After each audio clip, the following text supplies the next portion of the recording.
Drones have become an important tool of war, which has revolutionized warfare, aiding both in surveillance of the enemy as well as allowing the direct engagement of the enemy, without the possibility of suffering casualties. UAVs have, thanks to these factors, become a mainstay in the armies of many of the top military forces around the world, with only few exceptions. This has created a massive market for drones, which has largely been dominated by the US, Israel, and China, who all entered relatively early into the industry. But in the last years, and especially after the attack on the Ukraine, we have seen the rise of two new powerhouses in this market, which have come to dominate the battlefield with their UAVs. Today, we will be covering Turkey's UAV program. Originally, this video was supposed to also include the Iranian drone program, but I don't want to make this video too long. Turkey originally didn't produce its own drones, but bought them mainly from Israel. As a result of the 2008 IDF bombing campaign, Turkey would terminate the deal, purchase another 10 Heron model UAVs from Israel. Further, they were barred from purchasing American Reaper drones. This essentially forced Turkey to begin producing its own drones. This unlucky turn of events is now recognized as the beginning of Turkey's rise as a drone superpower, leading even Ismail Demir, the president of Turkey's Presidency of Defense Industry, to thank America for forcing them to develop their own drones. This played into a larger effort by the Turkish armed forces to begin the indigenization of its armed forces. The result of this is that in 2013, 60% of Turkey's military equipment is being sourced out of Turkey. As an example, President Erdogan mentions in a speech regarding drone production in 2019, we started from 20% domestically produced, and now we are producing 70%. Of course, you have to note that many high-end components were still being sourced from outside of Turkey. The fruits of this labor, supported heavily through heavy financial support from the government, which were partially secured through family ties to the Erdogan family, would be the TB2 UAV, also known as the Bayraktar drone. Whilst this was not the only drone developed in Turkey, it is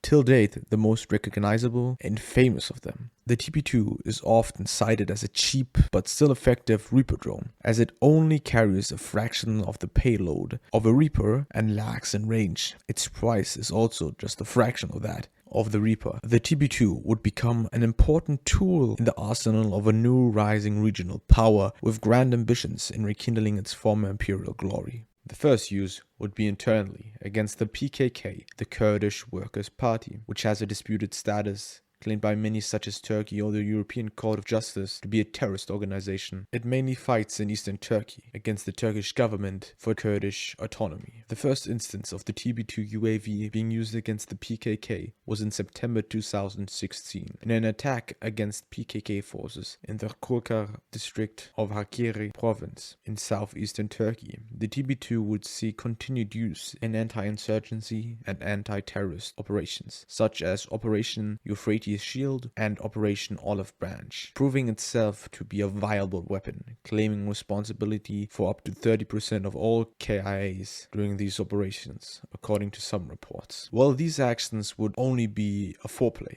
you could say, for the use of the TB2, which would see its first proper foreign deployment in Libya, where Turkey initially deployed TB2 UAVs to prop up the defense of the city of Tripoli on behalf of the UN-backed Government of National Accord, which controlled most of the northwest of Libya and fought against the Russian and Gulf state-backed Libyan National Army, who controlled most of the south and east of the country. The LNA, under the command of Field Marshal Khalifa Haftar, at this point had been on the offensive, being aided by Wagner mercenaries, whilst being financially and militarily propped up by the UAE, Saudis and Russia. Whilst previously the TB2 would only be used to secure regional security threats, it would now see the first use to secure foreign interests. This would see Turkish national interest collide with that of Russia, leading to a combat test against Russia's equipment, which would become all too common in the future. The initial confrontation would see one of the TB2's pivotal flaws be exposed. As a shortcoming of its low cost, the TB2 had a much smaller range than other drones of only about 600 kilometers or 100 miles. This stood against Libyan National Army operated Chinese Wing-Long 2 drones, who had a range of 1,500 kilometers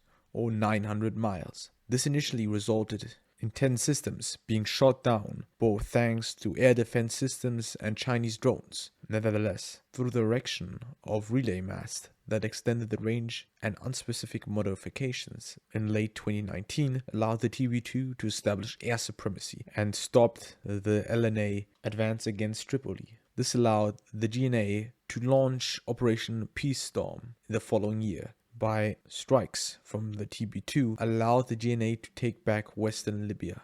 The next engagement of the TB2 would be in northern Syria in 2020, following an airstrike against the Turkish military column in southern Idlib province, conducted by Russian aircraft. Turkey, partially in reprisal for the death of Turkish soldiers, but also in an effort to stop the advance of the Syrian Arab army, who at this point had been beating back Turkish-backed rebels in Idlib, launched Operation Spring Shield, which, even though it was brief, proved to be devastating for the Syrians, besting the Russian Pantir and Tor anti-aircraft systems and obliterating dozens of tanks and APCs. This achievement first gained the TB2 its fame, resulting in it being compared to the American Reaper drone or the Chinese Longfeng 2 UAV. But this would not be the last engagement, as in the fall of 2020, a 6-week conflict erupted in Nagorno-Karabakh, a disputed territory. The conflict pitted Azerbaijan, backed by Turkey and Israel, against Armenia, semi-backed by Russia, over the territory that had been forcefully seized from Azerbaijan as the Soviet Union disintegrated during the First Nagorno-Karabakh War from 1988 to 1949. The territory remained a bone of contention as Armenia dug in and Azerbaijan began to rearm. Turkish drones played a crucial role in Azerbaijan's victory in the conflict. The drones were deployed during the combined military exercises between Turkey and Azerbaijan in July, and when the conflict flared up in September, Azerbaijan, with Turkey's vocal support and Turkish drones, quickly retook most of the territory it had lost to Armenia. This marked the first time Nagorno-Karabakh had rejoined Azerbaijan since 1988. Azerbaijan used TB2 drones and Israeli kamikaze drones to overwhelm Armenia's defenses. The drones were likely operated with some hands-on assistance from Turkish personnel, and they destroyed several Armenian positions and equipment, especially armored vehicles and anti-aircraft systems, armed with Rokistan-built payloads specifically designed for the drones. They proved ideal for many missions and suitability for instant intelligence and attack missions. Armenia lost nearly 200 tanks, 90 armored vehicles, and 182 artillery pieces, at least by one estimate. The close air support provided by Turkish drones proved critical for Azerbaijan's mechanized and armored military to perform lightning strikes. Armenian anti-air installations, known for being one of the hardest nuts to crack due to their heavy concentration of a lot of relatively modern Russian SAM systems, were targeted to good effect by Turkish drones, who could launch sorties much more reliable than their aircraft counterparts, thereby improving the chance of survival for Azerbaijani Su-24 and Su-25 attack aircraft and Mi-24 helicopters. As in Libya and Syria, Armenia, backed by an array of external state actors, and the weaponry they provided proved no match for Turkish TB2s. But still, even after these demonstrations of its capabilities, the TB2 had not reached its peak in infamy yet. On the 24th of February 2022, the Russian Federation launched its special military operation with the goals of demilitarization and denazification of Ukraine, which took the form of a massive invasion of the east, south, and north of Ukraine, focused in taking the important cities of Kiev, Kharkov, Mariupol, and Odessa. Whilst Russia and essentially everybody else thought that Ukraine, a state who had a military, population, and economy only a fraction of that of Russia, would crumble in mere weeks, reminiscent of the attitude Hitler had in his famous quote, "We have only to kick in the door and the whole rotten structure will come crashing down," which he made in regards to the Operation Barbarossa, the invasion of the Soviet Union, who, similar to Ukraine, was believed to just crumble under the might of the Wehrmacht, when in years previous created a mythos around their mechanized army, but similar to Ukraine, this mythos would be proven false, as the Russian army, the second greatest in the world, composed of battle-hardened troops and weapons, would be humiliated as the Ukrainians stopped their advance. And once again, similar to Barbarossa and the advance on Moscow, the lack of supply, which came as a result of overstretched supply lines, would prove fatal for the war effort. Well, to explain the significance of the TB2 and other drones during this phase of the war, I have to first set the stage. One of Russia's major goals during the first phase of the war was the conquest of Kiev and the deposing of the Ukrainian government, which was held there. To achieve this goal, Russia decided to attack Kiev from all directions, most importantly from Belarus through the Chernobyl exclusion zone, but also from the northeast of Ukraine, around Chernihiv and Sumy. This proved to be among the weakest attack groups, or at least the one that were the least successful, as these groups proved to not be capable of taking the cities of Chernihiv and Sumy. But instead of waiting for further supplies and then try to take the cities and then advance, they decided to just race down the major roads, bypassing any fortifications and heading straight to Kiev, which they didn't end up reaching, to aid in the Battle of Kiev. Now this is where the TB2 made its name known to the world. As Russia tried to penetrate the defenses around Kiev, their need of supply began to grow. This miscalculation might have come as a result of the earlier mentioned attitude that Ukraine would not be able to stand a chance against the mighty Russian army. This insane need for supply led Russia to most likely, out of desperation, form massive convoys. Something that is important to note is that the Russian military doctrine relies very much on railways for transport. This might have been the reason why these convoys essentially only formed in the north, seeing as thanks to Russian blitzkrieg tactics, as some like to refer to them, aka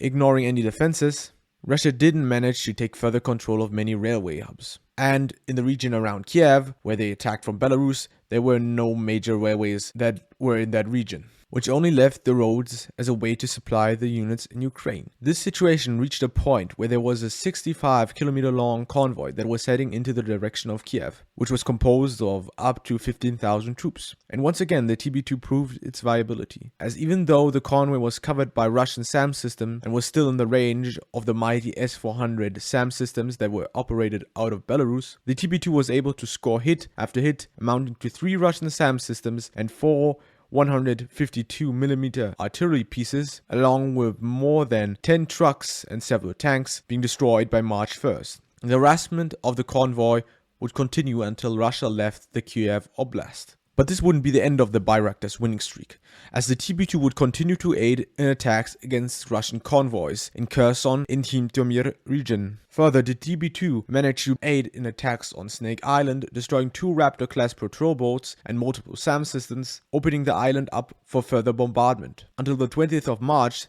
there had been 60 confirmed destructions of tanks, SAM systems, helicopters, trucks and supply trains that could be visually verified and accounted to the Bayraktar. In April, a wreckage of a TB2 was found deep inside of Russian territory. This might have been connected to an earlier raid on a Russian oil depot in Bryansk. But of course, the TB2 isn't invincible, as by July there had been 16 units confirmed visually to be destroyed. Other OSINT sources claim that there have been 17 TB2 drones that have been destroyed until February 2023. Russia further claimed that there have been 100 TB2 drones that they have destroyed. This is rather unlikely, as this would be more drones than Ukraine had received during the war and had before the war combined. This fame also resulted in 2 observers writing an absolute banger of a song about the TB2 called Bayraktar and its exploits. To conclude, the TB2 proved to be a viable tool in Erdogan's imperial arsenal, allowing him to support regional endeavors in favor of Turkey. Further, the war in Ukraine, Syria and Armenia has been a great marketing tool, as even though the Bayraktar is not as good as the best American, Chinese or Israeli drones, for the low price of $2 million per unit, you can receive a great bargain package. Further, this fame of the Bayraktar has led a lot of other countries to buy it, such as Poland, Latvia, Albania, Turkmenistan, Qatar, the UAE, Morocco, Tunisia, Niger, Mali, Ethiopia, Romania, and Iraq, and possibly even Angola and Chad. This has fermented Turkey as one of the greatest drone powers in global affairs. But what Will the Turkish drone program bring us in the future? Stay tuned if you want to find out. GNR out.